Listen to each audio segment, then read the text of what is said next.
అన్యాయం జరిగినప్పుడు తల వంచడం కాదు, ఎదురు తిరిగి పోరాడితే విజయం వర్తిస్తుందని ఒక 19 ఏళ్ల యువకుడు దేశ అత్యున్నత న్యాయస్థానం సాక్షిగా నిరూపించాడు.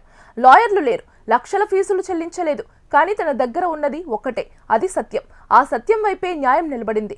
మెడికల్ సీటు రాకుండా అడ్డుపడిన అడ్డంకులను పటాపంచలు చేస్తూ స్వయంగా సుప్రీంకోర్టు బోనులో నిలబడి గెలిచిన ఆ కుర్రాడి కథ ఇప్పుడు దేశవ్యాప్తంగా హాట్ టాపిక్ అయింది. అసలు ఏం జరిగింది? ఆ కుర్రాడు ఎవరు? 12వ తరగతి పూర్తి చేసి వైద్యుడిగా మారి సమాజానికి సేవ చేయాలన్న పట్టుదలతో నీట్ పరీక్ష రాశాడు. అనుకున్నట్లే మంచి మార్కులతో క్వాలిఫై అయ్యాడు. దేశవ్యాప్తంగా అమలులో ఉన్న ఈడబ్ల్యూఎస్ కోటా కింద తనకు రావాల్సిన సీటు కోసం దరఖాస్తు చేసుకున్నాడు. కానీ అధికారుల నిర్లక్ష్యం వల్ల, సాంకేతిక లోపాల వల్ల అతనికి ఆ సీటు నిరాకరించబడింది. సాధారణంగా ఎవరైనా ఏం చేస్తారు?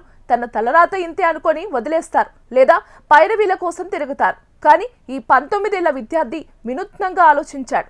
చట్టంపై అవగాహన పెంచుకున్నాడు. ఎవరి సాయం లేకుండానే నేరుగా సుప్రీంకోర్టులో ఎస్ఎల్పి అంటే స్పెషల్ లీవ్ పిటిషన్ దాఖలు చేశాడు. సుప్రీంకోర్టు హాల్ ఎదురుగా ఉద్దండులైన న్యాయమూర్తుల చుట్టూ పేరు మోసిన సీనియర్ న్యాయవాదులు. ఆ వాతావరణంలో ఎవరైనా తడబడతారు, కానీ ఆ యువకుడు అణుమాత్రం కూడా వెనకడుగు వేయలేదు. జడ్జిల ముందు పార్టీ ఇన్ పర్సన్ గా నిలబడి తన వాదనను ఎంతో తార్కికంగా వినిపించాడు. నిమిషాల్లోనే ఆ కుర్రాడి నిజాయితీకి, అతని వాదనలోని బలానికి సుప్రీంకోర్టు ధర్మాసనం ఫిదా అయిపోయింది. నిబంధనల పేరుతో అర్హత ఉన్న విద్యార్థికి అన్యాయం చేయకూడదు అని స్పష్టం చేస్తూ వెంటనే ఆ విద్యార్థికి ఈడబ్ల్యూఎస్ కోటాలో మెడికల్ సీటు కేటాయించాలని కేంద్ర ప్రభుత్వానికి నేషనల్ మెడికల్ కౌన్సిల్కు సంచలన ఆదేశాలు జారీ చేసింది.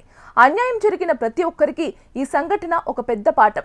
హక్కుల కోసం పోరాడే ధైర్యం ఉంటే న్యాయం ఎప్పుడూ మన వైపే ఉంటుందని ఈ కుర్రాడు నిరూపించాడు.